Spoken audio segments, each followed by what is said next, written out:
So the next stage in thinking about how we can improve this pillar, how we can start to think about creating more balance within our stress system to be able to move between that sympathetic and parasympathetic nervous system that we've been discussing, is to really have a think about any ideas that might help us.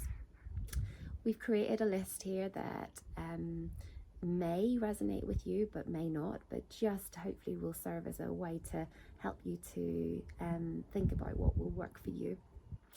The big thing to take from this is that not everyone's different and not everyone's the same, and that we often have different ways of managing stress in ourselves. We're all individual and we're all unique.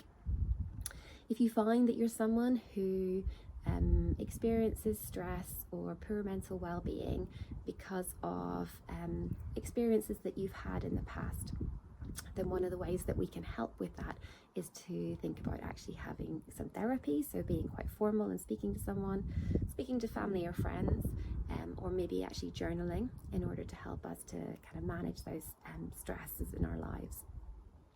If we find that we're experiencing a lot of adverse life events currently, maybe we are caring for someone, or we've experienced a bereavement, or we're living within a traumatic environment, then again there may be some things that might help us in those circumstances, such as again journaling or speaking to other people, or seeing if we can kind of share that load in some way, and being able to put down some other tasks that we don't need to do at the time when we're trying to manage other things within our lives.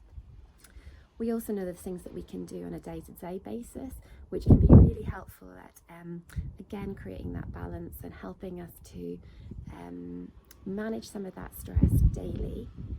Again, this is not about magicking away the stress completely, but it's helping us to create a little bit of balance and maybe lessening the impact that that stress has on us.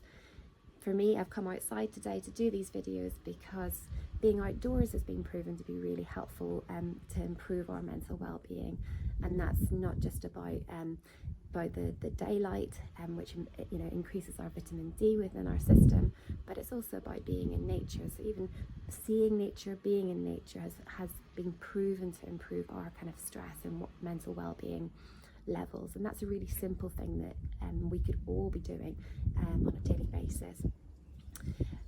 But there are other things in that kind of list, maybe about going for a walk or going for some other kind of exercise. It may be about catching up with a friend and spending some time with loved ones, maybe picking up a book and reading or playing some music. Very much this space is about thinking about what helps you manage stress and what makes you feel better. And lastly, there's something to think about here in terms of things that might help when we're in the moment. If you're feeling very overwhelmed, what can we do? And life is just feeling really unbearable in that moment. And in that list, again, I will tend to drop into thinking about things like breath work, being able to kind of slow down our breathing, use our nose to inhale